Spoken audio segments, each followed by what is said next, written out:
మీరు చూస్తున్నారు south central railway general manager Arun Kumar Jain గారు రాజమండ్రికి ఇన్స్పెక్షన్ నిమిత్తం వస్తున్నారు.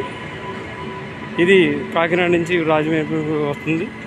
ఆల్రెడీ ఉదయం ఈ ట్రైను 5:30 సమయానికి రాజమండ్రి మీద కాకినాడ వెళ్ళింది.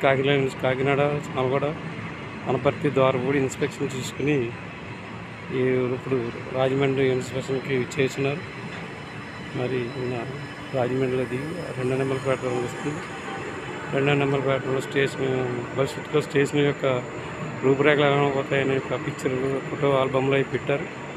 అవన్నీ కూడా ఆయన పరిశీలించి ప్లాట్ఫామ్ స్టేషన్ స్థితిగతులు ఇవన్నీ కూడా పరిశీలించి అలాగే బయట కార్యక్రమాలు కూడా చూసుకుని మళ్ళీ సాయంత్రం ఇదే స్పెషల్ ట్రైన్లో ఆయన బయలుదేరి వెళ్ళనున్నారు. ఇది అరుణ్ కుమార్ జైన్ గారి ప్రత్యేకమైన ట్రైన్. చూసుకో